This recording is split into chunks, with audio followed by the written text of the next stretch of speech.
மூத்த பத்திரிகையாளர் டாக்டர் முனைவர் ஆர்கே ராதாகிருஷ்ணனும் இணைந்திருக்கிறாரு. திரு ஆர்கே, இதில் இந்த மாநிலங்களுக்கு இடையே நிறைய கான்ஃப்ளூயன்ஸ் ஆஃப் இன்ட்ரெஸ்ட் இருக்குது, டீலிமிட்டேஷன் மாதிரியான விவகாரத்தில் பாதிக்கப்படக்கூடாதுன்னு. மாநிலங்களுக்கு இடையே இன்டர் ஸ்டேட் இஷ்யூஸ் இருக்கிறது, சென்டர் ஸ்டேட் ரிலேஷன்ஸ்லையும் காமன் கன்சர்ன்ஸ் இருக்கிறது. இது ஒரு சம்பிரதாயமான நகர்வாக அதோட அவுட்கம் இருக்கும்னு நினைக்கிறீங்களா? நிறைய பெரிய விஷயங்கள்லாம் நடக்கிறதுக்கு வாய்ப்பு இருக்குன்னு நினைக்கிறீங்களா? அதாவது இந்த ஃபாரமே ரெக்கமெண்டேட்டரி நேச்சர் தானே தவிர இது பைண்டிங் நேச்சர் கிடையாது. அப்புறம் இதனுடைய நோக்கம் என்னவென்றால், அது எஸ்டாப்ளிஷ் பண்ண காலத்துல அப்கோர்ஸ் கம்யூனிகேஷன் ரொம்ப கம்மியா இருந்தது. அதனால ஜவஹர்லால் நேரு 1956 எஸ்டாப்ளிஷ் பண்றாங்க.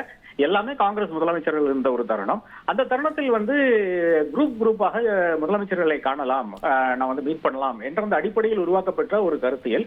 அதுல என்ன ஆகுதுன்னு பாத்தீங்கன்னா, அந்த டைம்ல நேருக்கே அந்த அளவுக்கு பல மாநிலங்களை பற்றி புரிதல் கிடையாது. ஏனென்றால் இது ஸ்டேட்ஸ் ரீஆர்கனைசேஷன் ஆக்ட் முடிந்த அந்த தருணத்தில் இப்ப மெட்ராஸ் மாகாணம் என்பது தமிழ்நாடாக மாறுகிறது. அதுல கேரளாவுடைய பல பாட்டு வருகிறது, மலபார் என்பது கேரளாவுக்கு போய்விட்டது.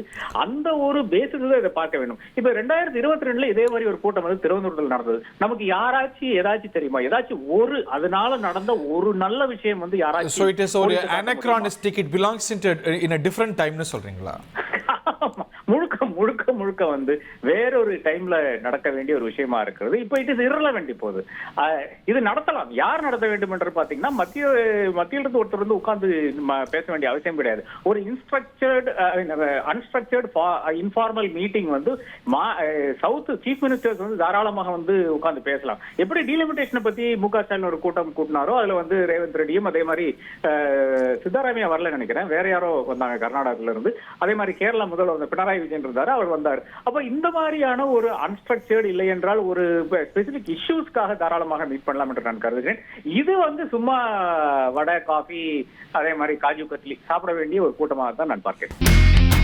இனி செல்லும் இடமெல்லாம் செய்தி. தந்தி டிவியின் வாட்ஸ்அப் சேனலை ஃபாலோ பண்ணினா செல்ல இருக்கும் இடமெல்லாம் செய்தி. இதோ QR கோட் இப்பவே ஸ்கேன் பண்ணுங்க, ஃபாலோ பண்ணுங்க.